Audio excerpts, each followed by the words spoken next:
एगो ताजा न्यूज बा। कौन रे? चलबो कि यही के बताई।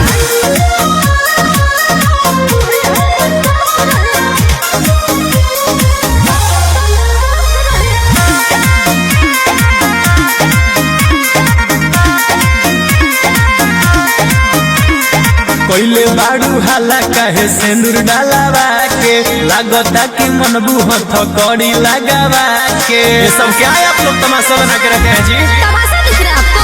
कोइले बाड़ू हाला कहे सिंदूर डालावा के लागता कि मन बुहत कड़ी लगावा के। केहू डरवावता केहू बोलता तारा के बोलो। ससुर जी झूठ मत बोलिए, ठीक ना? और हमको रहना है तो आपके बेटा ही के साथ और बहू बनना है आप ही के। कोई डरवावता उहे डोल से नूर हमरे में कबा कोसू नहीं, इसमें आपका क्या गलती है?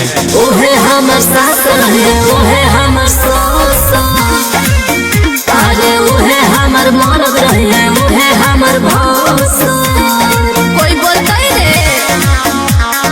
कालिका स्टूडियो आरा।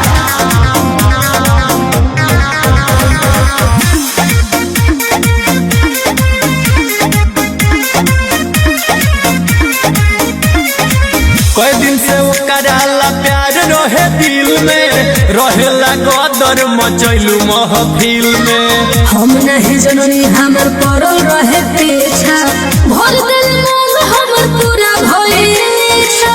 अरे बतावो। अरे बतावा ताड़ी।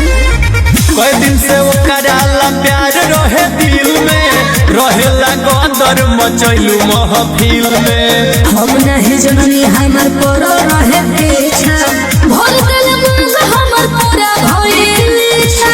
सुनिए, मीडिया को हम बुला के इंटरव्यू देंगे, ठीक ना? और हमको रहना है तो आपके बेटा ही के साथ और बहू बनना है आप ही के, समझे? और सुनिए, घर से निकलो बनो जनियो उहे हमर सास रहे उहे हमर सास, अरे उहे हमर मरद रहे उहे हमर भास।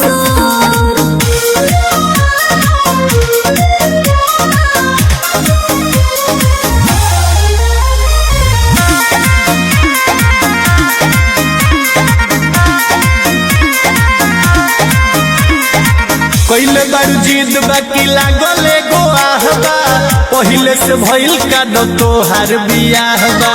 झूठ मत बोलो हमरा नहीं बराबर हबा, छोड़ब न साथ से लोगवा गवा। अरे मान जाए ससुर जी। कइले बारू जिद बाकी लागल एगो आहबा, पहिले से भइल का दो तोहार बियाह बा। झूठ मत बोलो हमरा नहीं बराबर हबा, छोड़ब न साथ से लोगवा गवा।